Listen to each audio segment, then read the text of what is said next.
Claudette is 7 years old and feels alone, very alone. Yes, her parents love her. Yes, they want the world for her, but the world doesn't want her, or at least that's what Claudette believes. She just wants to fit in at school, fit in with her cousins, fit in with her teammates on the soccer pitch. But fitting in isn't as simple as being like others. She's different, and she knows it. She feels slow, unresponsive, not quick enough to understand her teacher or keep up with her class. The librarian calls her addle-minded. When she talks, she stutters. Sometimes she loses her breath and has trouble recognizing when she's talking too loudly. But most of all, her teacher embarrasses her. Says she's in the clouds, always in the clouds. Get out of the clouds, Claudette. But she can't help it.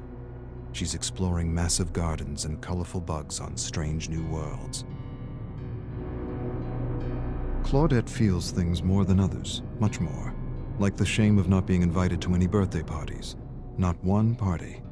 Every day her parents ask her who she played with at lunch, and every day she lowers her chin and tells them that she doesn't want to talk. Her parents ask her teacher, and her teacher tells them she likes to play alone. Not so much play, more like collect and observe things, flowers, weeds, beetles, worms, rocks. Some kids are just loners. Every day her parents ask her about her friends, and every day the shame returns. They want her to have friends. More than that, they want a list of names for her birthday. But she doesn't have a list of names. She doesn't even have one name. Claudette observes a beetle while her classmates chase one another around the playground. She wants to play, but no one wants to be around her. She doesn't want to think about it. Thinking about it hurts. Thinking about it reminds her she will disappoint her mother again.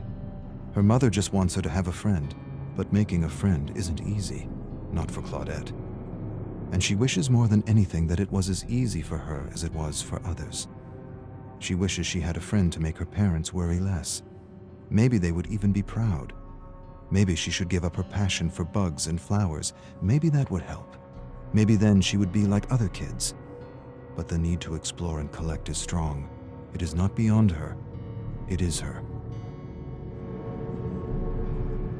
Claudette loves to collect things, and she knows this is why many call her weird. Her father tells her she's perfect the way she is. He tells her a man named Darwin used to collect bugs and plants too.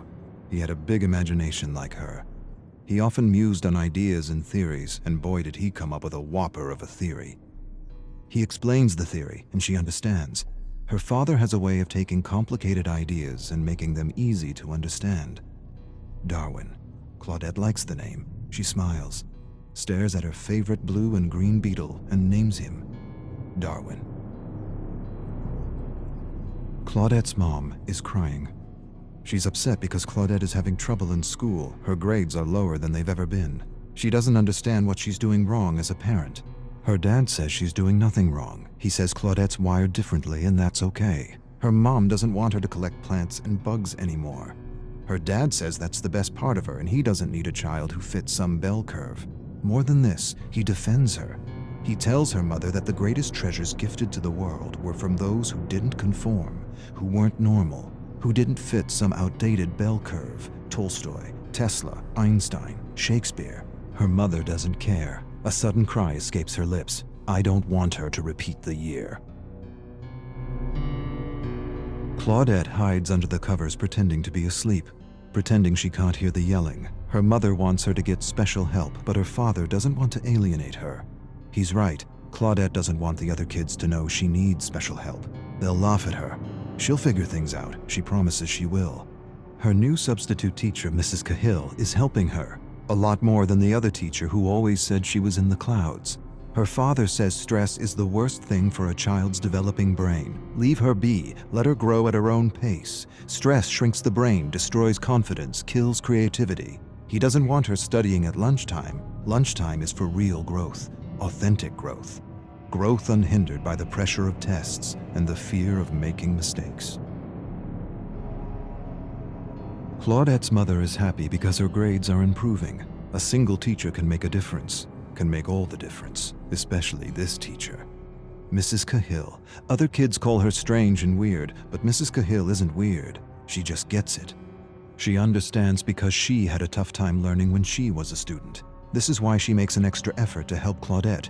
to help her understand what she is explaining in class without alienating her. Claudette is happy because her new teacher is helping her, really helping her. She's learning new things every day. More than facts and vocabulary, she's learning how to learn, or rather, she's learning how she learns, and that is the key. But her teacher is doing something else. Her teacher is talking to her. She's talking to her about her issue and how her issue is really a blessing in disguise if she can just learn how to succeed in a system that favors one type of smart at the expense of all the others.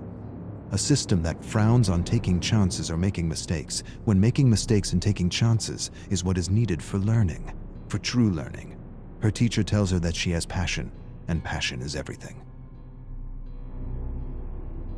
Claudette knows she's not like other kids and she doesn't have to be. Things like bell curves and ideal student don't apply to her, and that's okay. The ideal mold is a prison for those wired differently, and her teacher has set her free. Her grades are getting better and a test is coming. She writes, visualizes, and imagines everything she needs to remember, and somehow this works. The right teacher at the right time can make all the difference. Her parents are proud, very proud, but still her mother wishes she had friends. Still her mother wishes she liked what other girls liked. Her parents argue in another room about what to get for her birthday. Her mother wants to buy a new doll. Her father thinks she'd like something more related to bugs, plants, and bacteria. The suggestion upsets her mother. Her father defends her. See her for who she is and not who you want her to be. Her mother goes silent. She suddenly releases a cry and says she doesn't want her to be bullied like she was bullied throughout school. Claudette's eyes go wide. For the first time in her life, she realizes her mother's wired differently too. Claudette will be 8 years old tomorrow. She should be eager, she should be excited, she should be counting the hours, minutes, seconds. Instead, she is none of these. She dreads the moment she will have to open her gift. Every year it's the same: dolls, crafts, jewelry. Nothing that means anything to her. Maybe this year she'll smile and pretend she didn't want a magnifying glass, or a collection of stones, or a set of books on botany.